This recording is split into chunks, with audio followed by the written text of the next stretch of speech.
When I was in high school, I was an avid camper. I was involved with an outdoor organization that went on monthly camping trips. These trips weren't always perfect. Sometimes we got lost. When you're out in the wilderness without communication to civilization, you can't call and ask for directions or pull up Google Maps. You have to rely on your map and your own surrounding landmarks to find your way.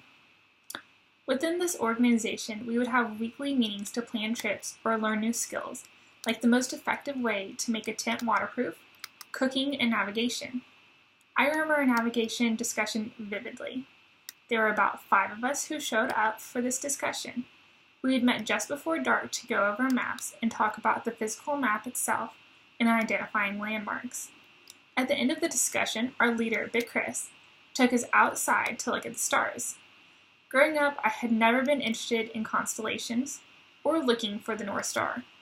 When I went out to the farm with my dad, he always pointed it out and I never listened. Honestly, I could never figure it out because they all looked like tiny dots in the sky to me.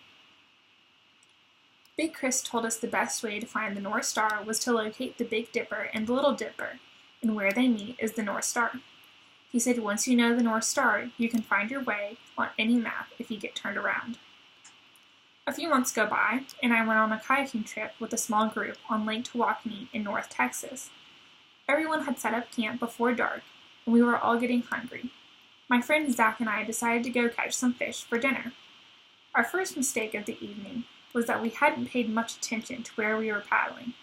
It started to get dark, and we had gotten turned around on the lake and decided to head home.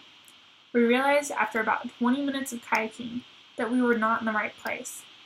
If you were to look at a map of this lake, then you could see all of the different sections of the lake and understand how easy it would be to get lost. We pulled out the map and tried to identify our surroundings, but this was hard because water doesn't have many notorious landmarks. Zach and I remembered we had our discussion about the North Star with Big Chris, so I looked to the sky. To our dismay, neither of us remembered how to find the North Star. Now we were both starting to panic. We pulled up to the closest shore to try and calm down and look at the map again.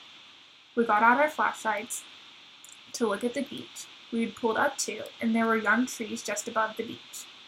I did remember from my environmental science class that moss will grow in damp areas on the north side of a vertical structure due to less sunlight coming from the north. We felt relieved that we knew where we were. It took us another hour to get back to camp with dinner. When we got back, our friends were hungry and upset that we had stayed out so long. We told them that we had gotten lost, not that it made them less hungry or upset, but Zach and I learned our lesson. Right after that trip was over, he and I both learned where the North Star was. And after that trip, I paid closer attention to all of Big Chris's talks, especially the ones that could save me.